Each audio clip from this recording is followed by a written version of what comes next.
विश्व स्वास्थ्यम भवतु। डायबिटीससाठी आयुर्वेदामध्ये 5 अशी औषधी द्रव्ये सांगितली की ज्यामुळे आपण डायबिटीस खूप छानपणे कंट्रोल करू शकतो। संपूर्ण जगामध्ये सध्या भारताचा दुसरा क्रमांक आहे की ज्यामध्ये आपल्याकडे डायबिटीस रुग्ण एवढ्या मोठ्या प्रमाणात वाढतात आहे आणि ही खरंच खूप गांभीर्याची गोष्ट आहे। आज जाणून घेणार आहोत आपण डायबिटीस म्हणजे काय, तो कसा होतो, त्याची कारणं काय, लक्षणं काय व त्यासाठी औषधी जे आयुर्वेदात सांगितले आहेत ते मॅजिकल टिप्स।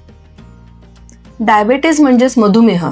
मधुमेह म्हणजे यात रक्तातील साखरेचे प्रमाण वाढतं।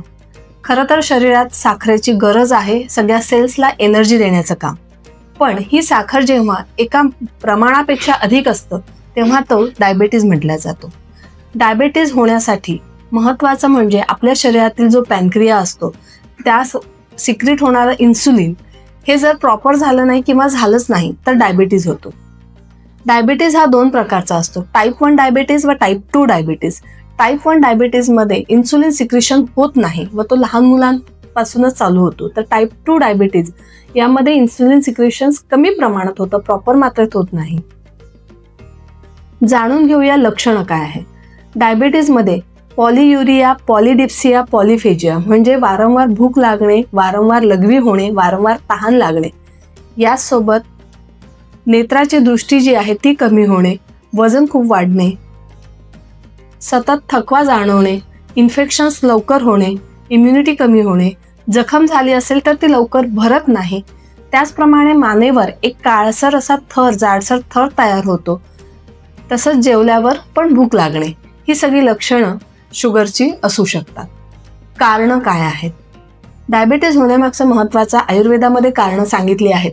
जेवल्यानंतर लगेच झोपणे, दिवा स्वाप घेणे, व्यायामाचा अभाव असणे किंवा मांसाहार, अभिसंधी पदार्थ जास्त घेणे, सतत तणावात राहणे, अनुवंशिक, त्याचप्रमाणे जंक फूड किंवा कोल्ड्रिंकचे अधिप्रमाणात सेवन करणे।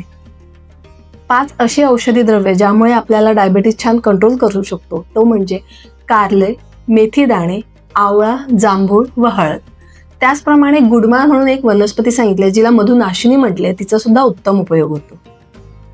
डायबिटीसमध्ये योगासनांना, व्यायामाला अनन्यसाधारण महत्त्व आहे आणि त्यातही अशी आसनं ज्यामध्ये आपण शरीर ट्विस्ट करतो आहोत किंवा पोटाला दाब पडतो आहे, जसं मंडूकासन, तसंच भुजंगासन, चक्रीचालासन, धनुरासन, कोणासन, त्रिकोणासन या आसनांचा उत्तम उपयोग होतो।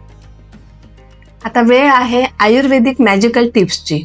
त्यामध्ये सर्वप्रथम म्हणजे आवळा आणि हळद। कच्चा आवळा, आवळ्याच्या फोडी कराव्या व त्याला हळद लावून सकाळी उपाशी पोटी चघळल्या असतात शुगर चांगली कंट्रोल होते। दुसरं आवळा आणि जांभूळ पावडर। 1-1 चमचा आवळा आणि जांभूळ पावडर 1 ग्लास गरम पाण्यात उकळायचं आणि हे पाणी सकाळ संध्याकाळ घ्यावं। तिसरं म्हणजे पनीर फूल। साधारण 10 ते 15 पनीर फुलं रात्री 1 ग्लास गरम पाण्यात भिजवत ठेवावं, हे सकाळी पाणी उकळून गाळून प्यावं, त्यामुळे सुद्धा शुगर छान कंट्रोल होते। आणि सर्वात महत्त्वाचं म्हणजे डायबिटीस झाला म्हणून घाबरून न जाता त्यासाठी आपला आहार आणि विहार प्रॉपर करून आपण या मधुमेहापासून नक्कीच मुक्त होऊ शकतो। धन्यवाद।